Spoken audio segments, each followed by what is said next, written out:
pourquoi ñun gëmuñu suñu bopp c'est parce que suñu parents yi aussi ñooñu ko dul jàngal dañ ko gis seen maamaati maam ñu koy def ñu tamit ñu continuer di topp noonu bu ñu amee benn liggéey rek foofu la ñuy toog liggéey ba retraité ñàkk ambition mënta dépasser loolu kaña bu bëggee gudd fan day bëri pax munoo yow sa benn liggéey da nga yaakaar ne lii mën nga cee mucc déedéet da nga koy jaayante yu tamit booy bala ngay dee nga wëcc fi benn héritage boo xam ne say doom ñoo koy doon parce que loolu aussi da nga ko koy jàngal di business bi nga xam te yaa ngi ciy dox wan ko xamal ko bul ko iñaane sa alal bi nga am bu toll ci ay 17 ans 18 ans jàngal ko mu mën a dawal moo lay defal say courses parents yu responsable noonu la ñuy def fi ngay dem di liggéey jël ko womat sa doom àndal ak moom nga jàngal àdduna man léeg-léeg ma jël samay doom dugal leen ci camion di leen wan on sait jamais boo liggéey bés boo demee ba dee fekk wan nga leen lu bëri te xale du fàtte gis ngeen fi libanais yi bu ñuy tijji seen shawarma mais dañuy dem di liggéey di ànd seen doom di la yóbbu ñu ngi leen di jàngal sans pour autant ñu wax parce que moom la américain di wax ne action is stronger than words xam nga action moo gën a fort fuuf ay wax parce que lii ab jëf la yaa ngi da nga jëmmal jaru sax ngay wax jëmm jooju nga jëmmal loolu mooy wax ak sa doom tey su ma tegee sama projet jarul may wax sama doom dama koy jël tout le temps ñu ànd di dem muy gis li may def donc maa ngi koy yedd maa ngi koy jàngal ambition maa ngi koy wane saay du lekk ak naan kese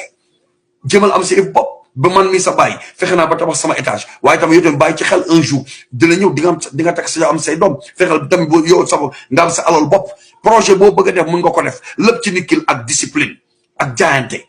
tam ñu ci bëri ñoo xam ne amuñu discipline ci xaalis mais boo amee discipline sa xaalis dem liggéey ñoo toog sa kër loo am nga dem à la banque nga versé ko mais kooku boo ko defee au bout de 1 an nga gis xaalis commencé génn donte 10 000 francs nga commencé wala 15 000 francs wala 20 000 francs gis ngeen fa kaay job boo yooyu nekk à Dakar ñoo xam te 30 000 francs la ñu commencé tey ñu ngi nii su fa un chiffre d'affaires de 8 millions par mois loolu yëpp lan la c'est ça de l'ambition moo tax man des fois damay toog xool ma ne mais ñun lan la ñu bëgg yow lan nga bëgg fekk 5 ans fan nga bëgg a nekk fekk 10 ans fan nga bëgg a nekk parce que da nga ci gis sax ñoo xam dañoo tukki dem ba bitim réew mais da nga leen di xool sax da nga leen di yëpp da ngay xam ne ñii amuñu benn ambition ñu ngi bitim réew seulement pour lekk ak di naan mais loolu doo kañ ngay réussir bëggoo dara sa àdduna bëggoo kër bu rafet bëggoo oto bu rafet bëggoo teg business boo xamante ni tey yow sa bopp ngay yaay liggéeyal sa bopp nga am ay nit ñu lay liggéey ana lu gën a leex loolu ñod bi ngay bëgg noonu mais ci loolu la dàqee mais loolu da nga koy jaayante bu fekkee ses parents jàngal ñu la ko seetaan la ay vidéo mu mel ni mu yee la waxtaanal ak nit ñi ñu xelal la bul demee sa xel yow donc ñun en tant que parent on a une très grande part de responsabilité parce que tant que ñu ngi continuer kenn mooy réussir dans la famille ñëpp croiser les bras ñëpp yaakaar ci moom